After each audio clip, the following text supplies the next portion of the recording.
Do you feel that in a time when we are more connected than ever, we are drifting away from real human connection, especially to ourselves? I do.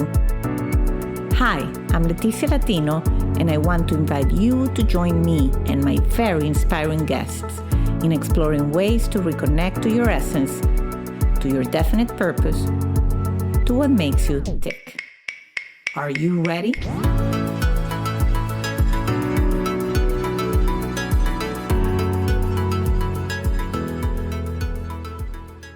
Well, hello, everybody, and welcome to a new, hopefully exciting episode of Back to Basics, Reconnecting to the Essence of You. My guest today is Karen Post. She's a brand strategist, keynote speaker, interior decorator, and entrepreneur who helps individuals and companies define who they are, clarify their value, and stand out in crowded markets. In addition to her branding and speaking work, Karen is the founder of Home Frosting, where she brings brand strategy into physical spaces through interior design and lifestyle environments. She's a frequent speaker on branding, entrepreneurship, and reinvention, and she's been featured on Fox News, Fox Business, HGTV, as well as in Forbes. I mean, I can keep going, but now she's featured on Back to Basics, and I'm very, very excited about that. So thank you, Karen, for being part of the show and for joining me today. Well, I'm really looking forward to our time together. Likewise, likewise. I mean, and obviously it sounds, you know what an inspiring guest you have because if I get inspired of doing the research about them, then I know I have a good one, and I am, and I always try to be that way. But admittedly, some more than others. But so, I mean, I know we have a lot to talk about, Karen. But I always like to start like before there were the titles and the accomplishments. Who was Karen at the very beginning? What did your young version of yourself believe she was meant to do? Well, my very young version, as my mom reports, was always an adventurer and always wanting to explore new things. I've been an entrepreneur my entire life. My mom tells me that when I was like 10, I was running little commerce enterprises out of our backyard and in our basement. So I've always been about business. I love business. I love capitalism. I love America. And so my journey's been very consistent and colorful and truly living the American dream every single day. I love that. I love that absolutely. And so we know, and you obviously portrayed it, and we know that you have embodied that. But how clear was that path? Like you make it, everybody says, like when you look back, everything sounds like a straight line, but obviously there were a few detours and all that. So was that, did you jump right into fashion and designing and from the get-go? Is that you study or? No, so actually, when I attended college, which was for a brief time, which my parents were not thrilled about, and I've always been a lifetime learner and information sponge, but I prefer to learn my way and felt a little not enjoying it as much being in a traditional college environment. So after 1 year of school, I told my parents, I'm just ready to hit the world and to continue to learn, but not in a classroom. I want to learn by doing things. And of course, they were disappointed and they're like, Karen, we don't know about this, but we trust you. And fortunately, I proved them a little wrong. I mean, not the trust part, but the fact that everyone needs a college degree, everyone does not. Steve Jobs didn't have one, Bill Gates doesn't have one, Karen Post doesn't have one, and we can run circles around lots of people. So it's whatever fits for you. But I knew traditional learning was not my calling.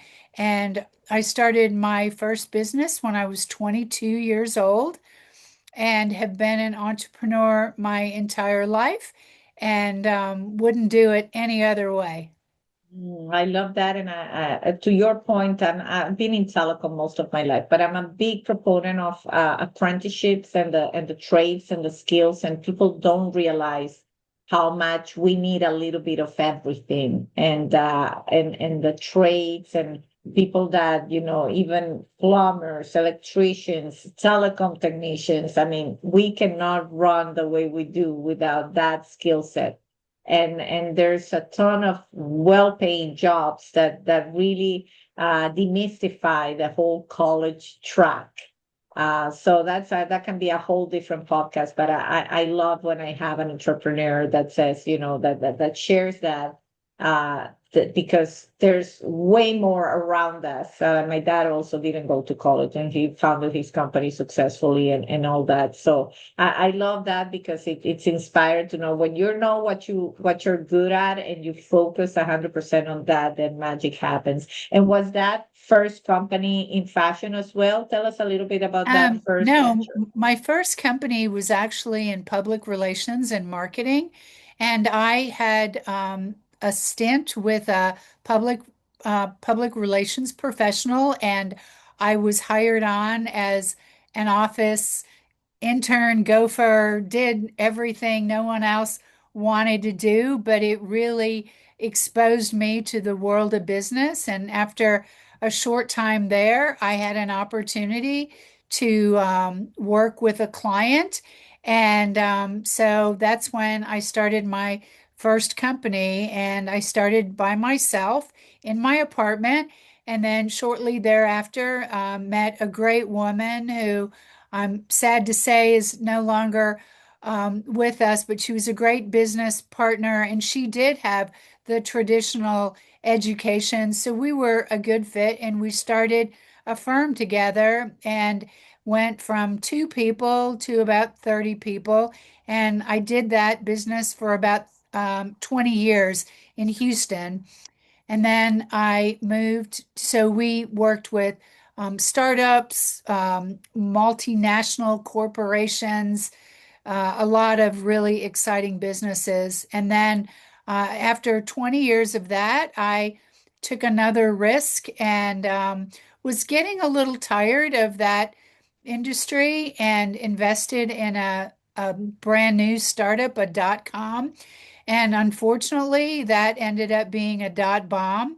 And I lost just about everything I put into it. And I had to get back on the horse and reinvent and recreate. And so I used my first foundation as my next chapter's foundation. And I stayed in marketing and branding, but I was more of a consultant than an agency.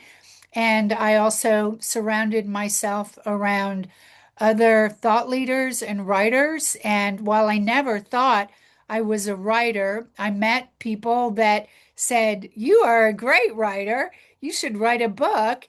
And so that became part of my next chapter. And I am a twice published author by big publishing houses. And then that started my next chapter where I was a professional speaker and I traveled the world.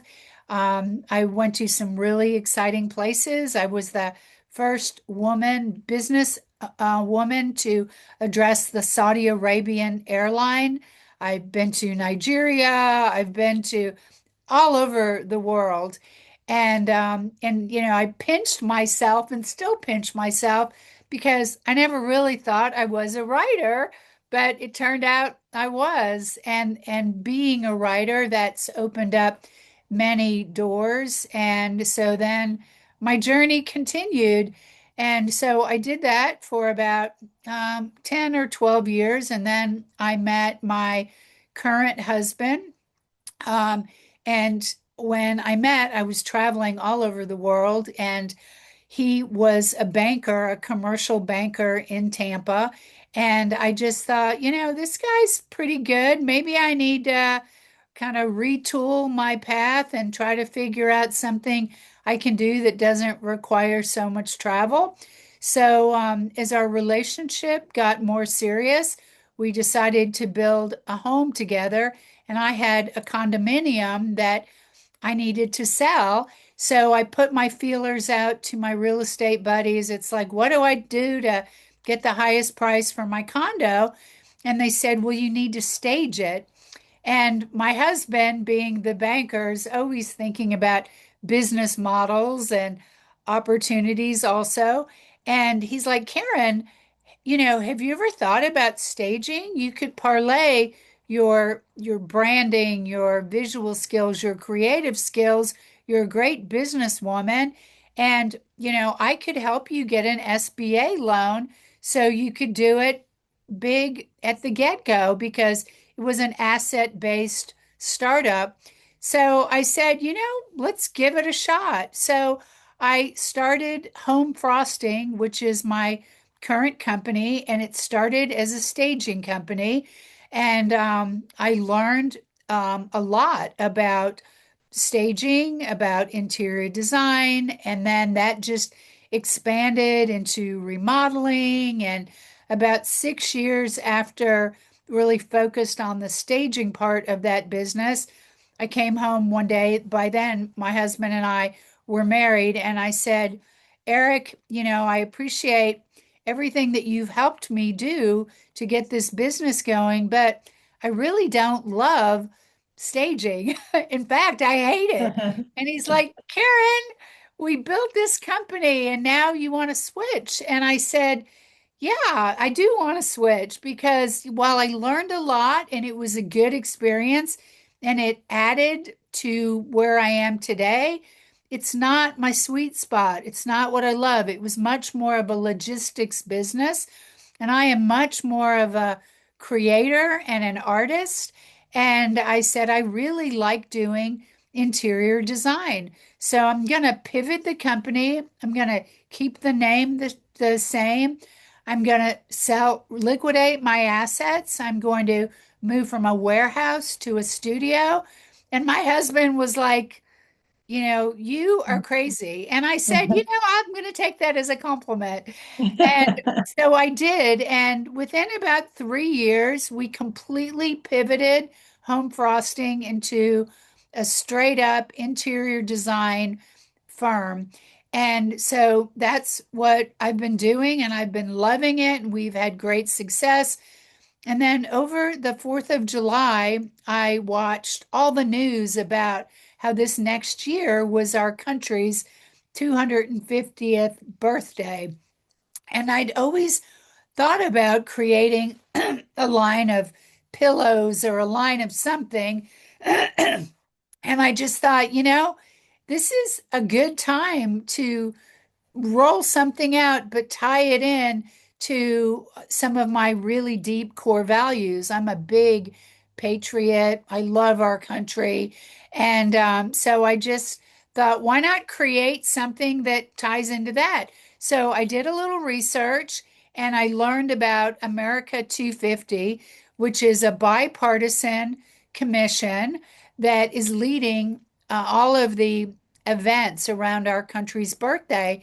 And I found an individual and I reached out to her and I said, I have this idea for a prosperity pillow and I think it could fit in with what you're doing. How do I go about getting a license? And so that, I can be part of the family. And they said, you need to send in a proposal. And I did. And a few days later, they reached out and they said, we love your idea. And we're awarding you this license for 2 years, which is a very, very big deal. So I'm still doing my interior design, but now I'm manufacturing the American Prosperity Pillow. Wow, that is incredible. What a summary. I don't know where to start, but let's keep here because I think this is I mean such a powerful initiative that you and I know that for those of you looking at our video version of the podcast, you have a beautiful hat says American 250. I think it's incredible. I love a few things you said about that. How you attach how you attach an idea that you have with something that is a bigger trend and that is something that aligns with your core values, with what you're passionate about, which is a country. I think that's just simply brilliant. And then something you said in the past, in which I caught up because I mean, I'm now an American after 29 years, but I always say that if I was to become one, I wouldn't be like the fact that you say bipartisan. I think it brings back a very important concept for the country, which is about the US, it's about the country, it's not about, either political views, which is, I think, very admirable and needed to stay grounded into what's important, which is the country. So tell us about the actual prosperity pillow. So it's if I say it sounds intriguing, but why would I buy it? Is it just It's it's patriotic sense? it's It looks very good. intriguing. It's exciting. So when I had this notion about creating a pillow, I had heard about prosperity pillows, and I did research, and it turned out that for thousands of years, other countries had prosperity pillows, and they believed that if you slept on or slept near one of these prosperity pillows, that you would attract wealth and good fortune and you would just have a great life. So I thought, well, that's pretty cool. So the more research I did, come to find out the United States of America did not have a prosperity pillow. Hmm. So that day, I went to GoDaddy and I saw that the URL was available, both Prosperity Pillow and American Prosperity Pillow. So I tied those up right away, and then I continued to do my research. And the more I thought about the idea of the prosperity pillow, these other cultures base the success of the pillow on luck. Well, as an entrepreneur, I do not believe in luck at all. I believe Mhm.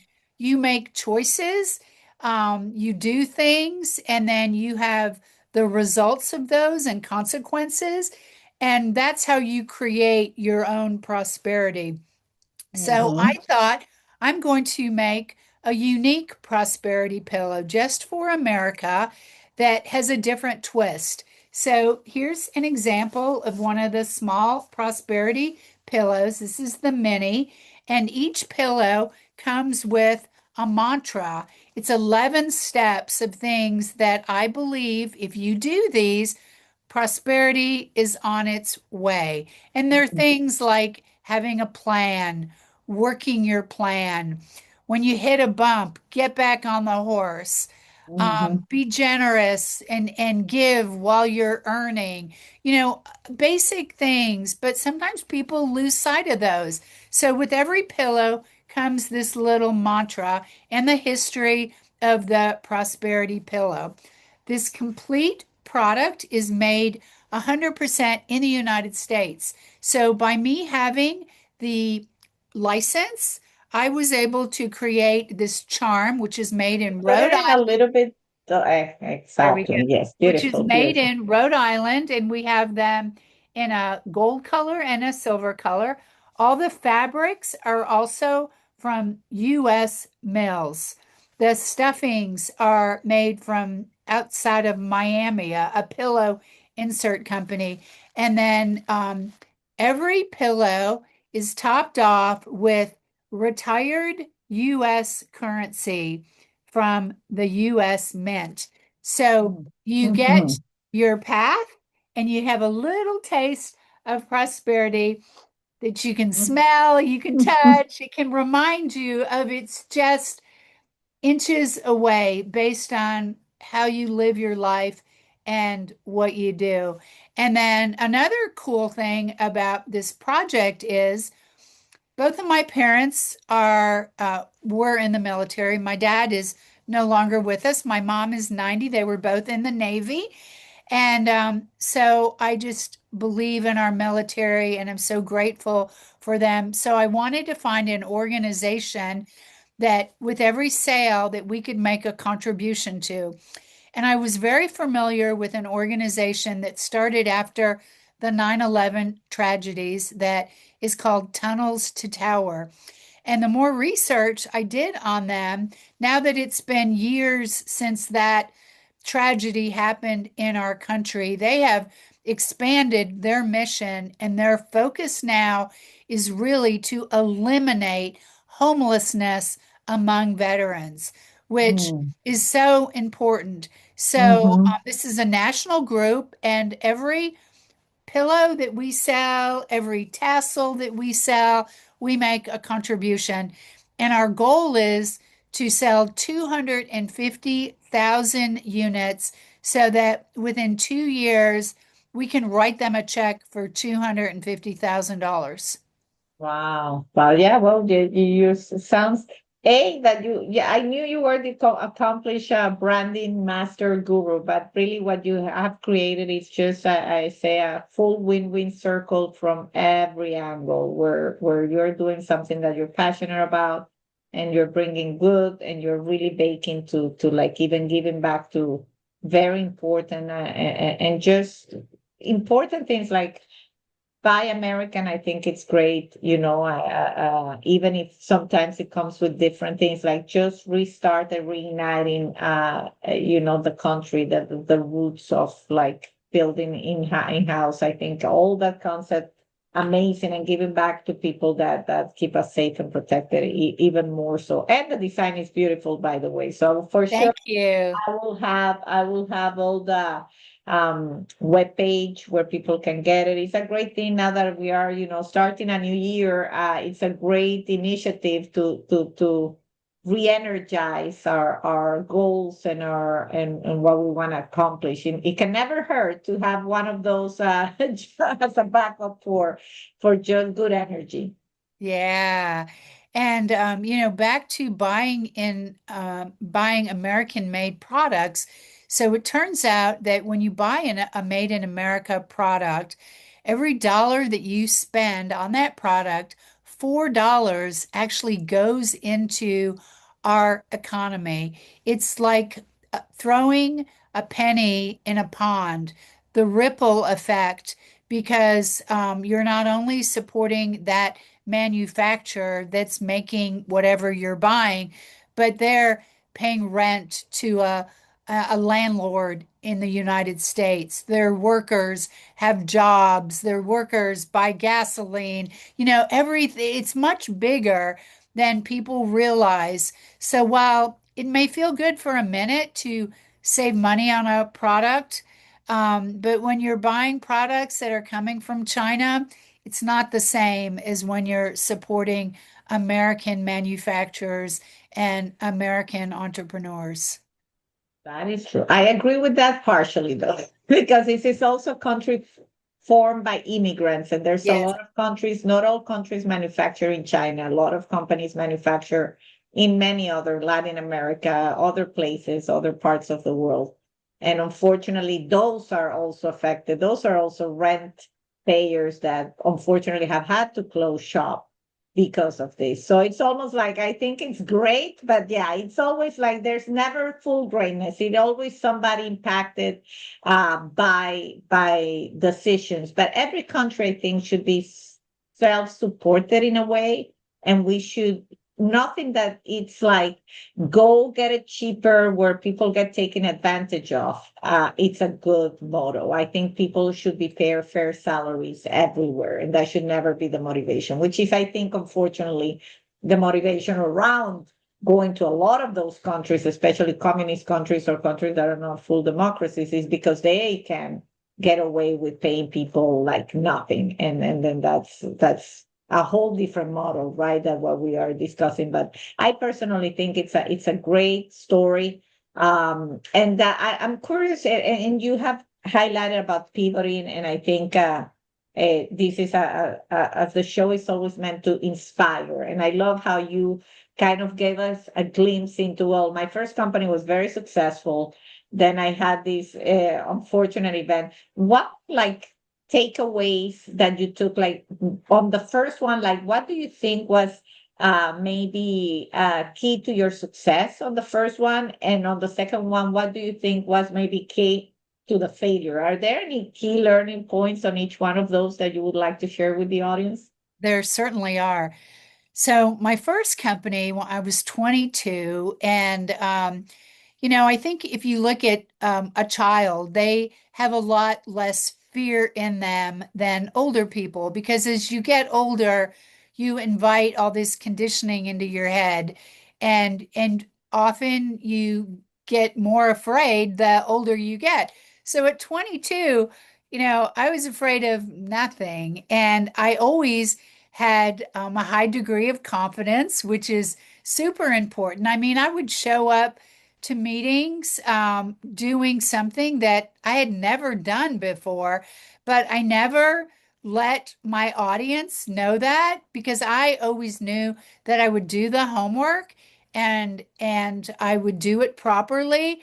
And so it just worked. So not being afraid and taking risks.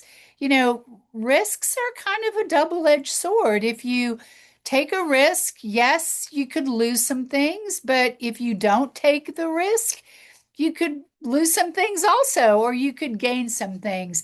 So early on, and then with that success, I knew what it felt like to be successful. So when I started my second venture, which ended up being, like I said, a dot bomb, it was painful. But because I had experienced success before, and, I think one day I had just a pretty much a breakdown with my mom. And, I was crying and it was like, Mom, I just don't feel like I'm ever going to dig my way out of this hole. I've lost, so much of my savings and my confidence. And she's like, Karen, just remember what it felt like when you were on top and you can get there again, and life is a journey. And so, my mom basically gave me permission for about 2 days to feel sorry for myself. And then she said, you need to get over it and get back on that horse and keep on riding. And she was right. Things started then turning around, and momentum is so powerful. I cannot stress that when you're in a dark place, if you will just do little things that can have positive outcome and you just start getting more oxygen in your tank, you have more fuel, you have more confidence, and then you're just in a better place. And so often when I was down in the dark hole, I'm a big fan of Tony Robbins, and one thing that he taught me was that we all have the ability to reframe a story in our head. So I use that a lot. And even today, I still have bad days every now and then. Not a lot, but every now and then. And I just know that I can look at that with, the gloom, or I can reframe it and go, I'm going to take the lessons learned and I'm stronger. I have more wisdom now, and I'm going to soldier through. And so, while losing money was not a great experience, at the end, it was really good. I would have never written two books if I didn't go through that experience, and I would have never traveled the world, and maybe I would have never met my husband, and it's all worked out. So just know that failure is temporary and it does not label you and it's not permanent. And you just need to reframe the story. And, I still, last night, I didn't sleep very well because I had a lot of things going around in my head. It's exciting, but it's a little scary too when you are manufacturing something.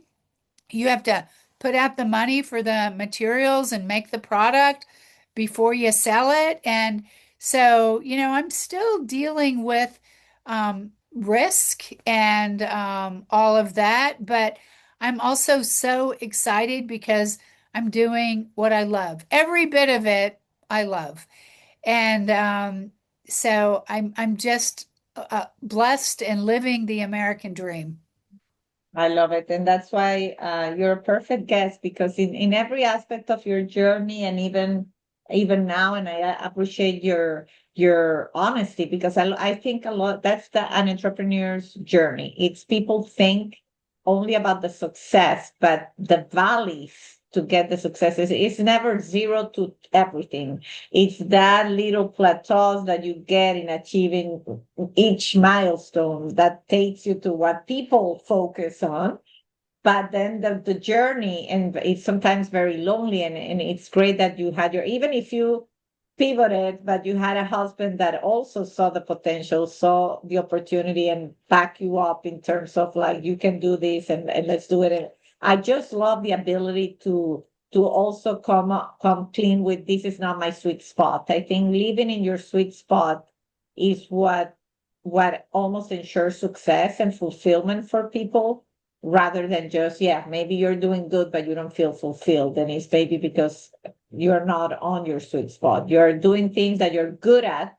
That I mean, I somebody once told me like we all have things we can do and we are good at, but it's not our top talent. It's not our main weapon. And once you align those two, then really magic happens. And it sounds like you're aligning your top talent in terms of creativity and curiosity too, because you have to be curious to get where you are and to keep exploring other things. Yeah, you do. And, to your audience that may be thinking about starting a business and maybe not having a lot of cash resources at the beginning.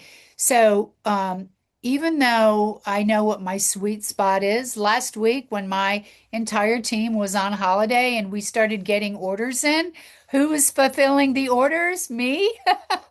Yeah. I'm that's probably not the best use of my time, but you needed to get it done. And but then I know that my team will be back and then I can get back to doing the things that are really in my sweet spot. So, you do have to know that sometimes, you have to wear all hats.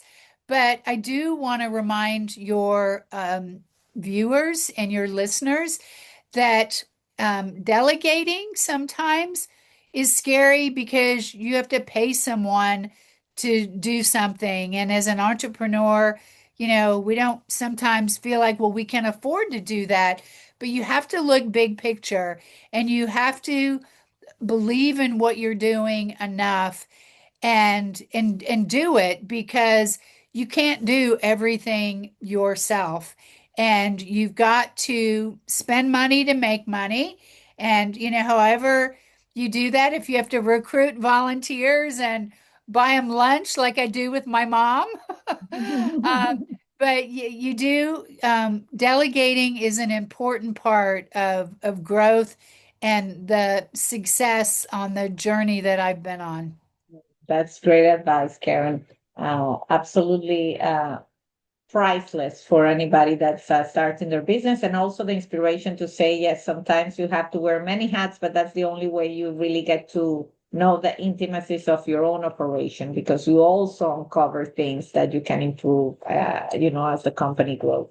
So let's quickly jump into two things that you also mentioned, and you mentioned in the passing by, but as a matter of fact, they might be career goals or dream things for people there where I mean every person I talk to, not every person, every other person would say, oh, writing a book would be my dream or being a speaker would be my dream. And you just say, oh, and by the way, and I wrote two books and I started speaking all over the world. What advice could you have actually for those people that have those aspirations to say, I would love, but I don't even know where to start, or I don't know enough about anything to write a book or to go speak about something? So after my dot bomb, and I needed to reinvent myself, and I moved from Texas to Florida without knowing a soul. I came here for a weekend. A girlfriend had rented a house and invited me to come, and I did. And when I was headed back to Houston, my flight was oversold, so I had to spend the night in Tampa, and I had a day to kill, so I just explored. And I thought, God, I love this place. So I went back to Houston and I told all my friends I'm moving to Tampa. And they're like, what? You do not know anyone there. And I went, honestly, what I'm going through right now, I think that's okay. Mhm. I was a high profile business person when I was in Houston, when my company tanked, I was in all the newspapers. That failure did not feel good. And so it felt a little better being in a new zip code to start something new. So I moved to Tampa. I knew I wanted to speak professionally. I had always been inspired by great speakers like a Tony Robbins, like many speakers that we've seen doing TED Talks. And so I joined an organization that's called the National Speakers Association, and I attended one of their national conferences, and I just surrounded myself with other great speakers and a lot of newbies too. And that's really was my first big investment and my first step into speaking. And then I met other published authors, and they were impressed by my background. And they said, you know, we think you've got the right stuff to be a writer. You should get a book deal. When you get a book deal, people want to hire you to speak. So I thought, well, okay, how do you do that? So back then, this was like 15, 20 years ago, self-publishing really was not very popular. So I took the traditional route. I I got connected to literary agents, which are people that represent thought leaders, and they help them sell their proposal into publishing houses. Through my relationships that I built with other successful speakers, they introduced me to literary agents, and I got one. And that was a big deal. And then, I even hired a coach to help me put together my proposal.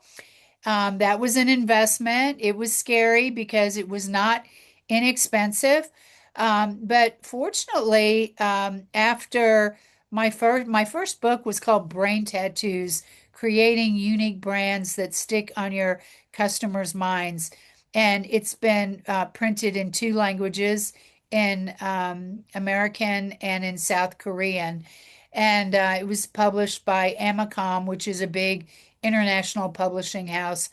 So once that happened, then I started getting speaking engagements. And then I was ready to write another book. So I went back to my literary agent who represented me before, and they got me my second book deal, which was with McGraw Hill, which was very cool.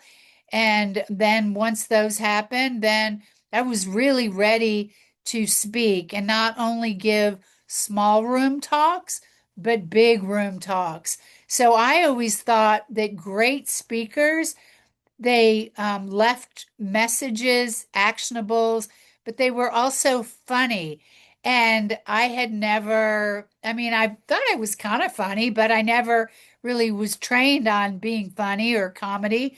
So I went to comedy school and I did stand-up comedy about 100 times, Oh, wow. which was very scary and difficult, but definitely worth the investment because writing comedy is very engineered, and there's best practices, there's way to do it.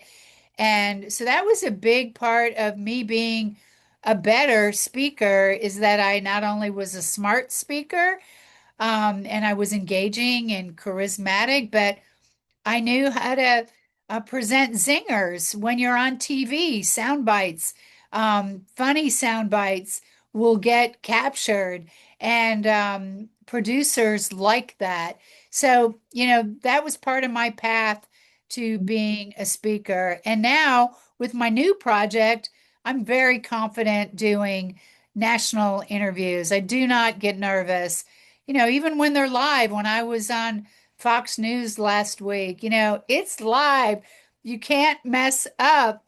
But Yeah, that's incredible. yeah, Incredible. so that all added to it.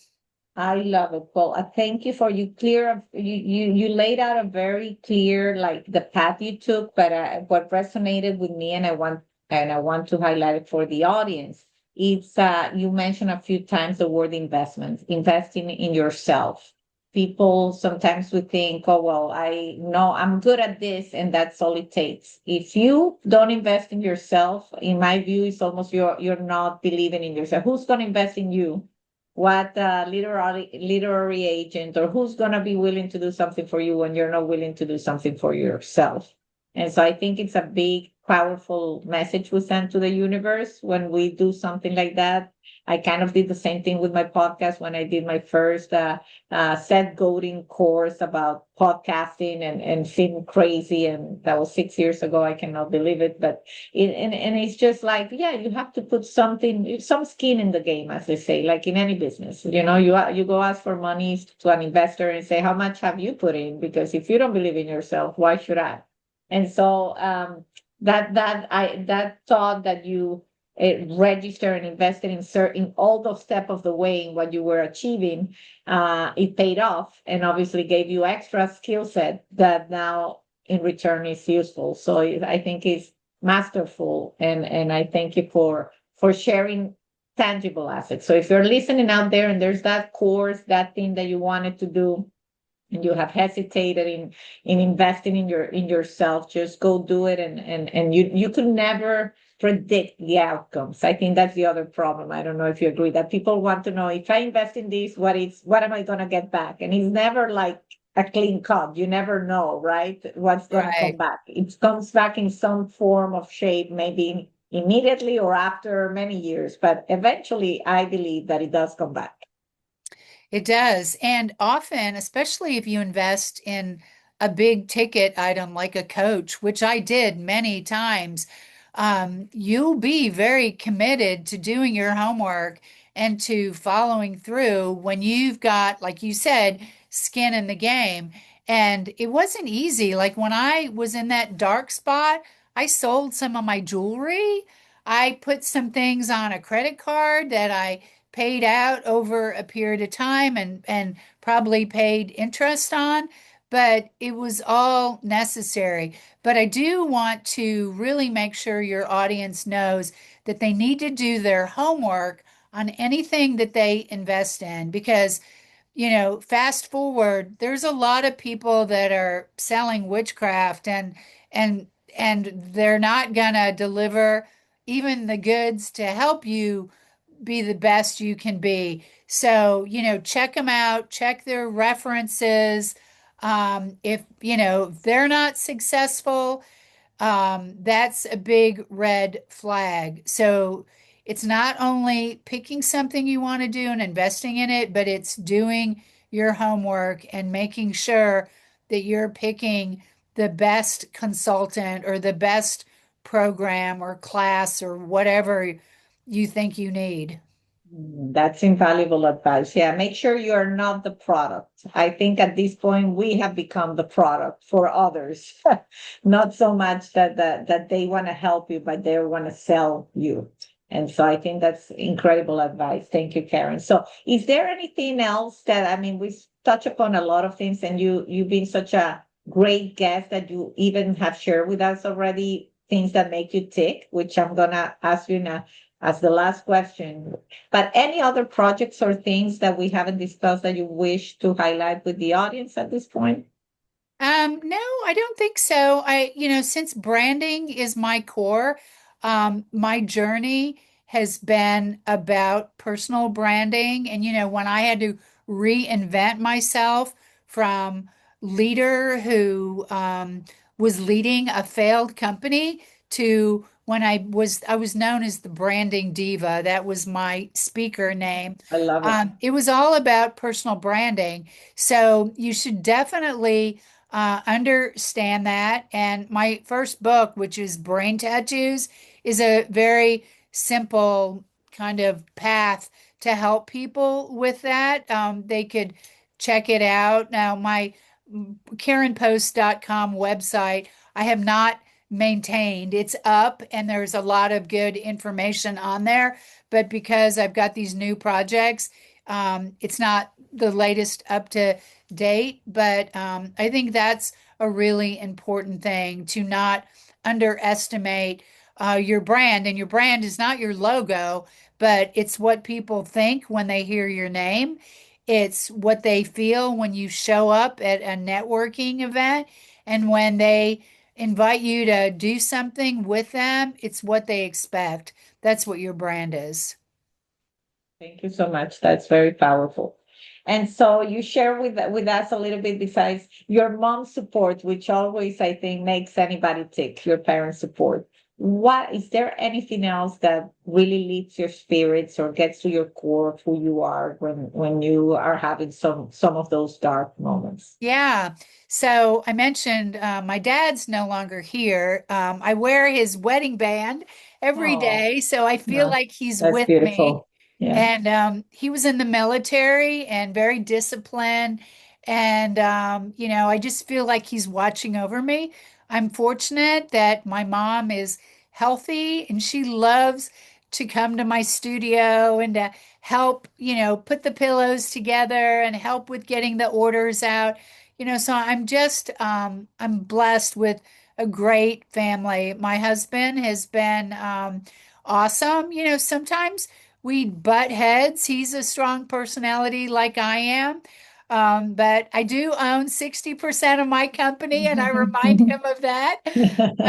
But I also tap him for his brilliance because he's a smarty pants, has an MBA, has skill set that I don't have. I love him for that. And so yeah, it's all of that.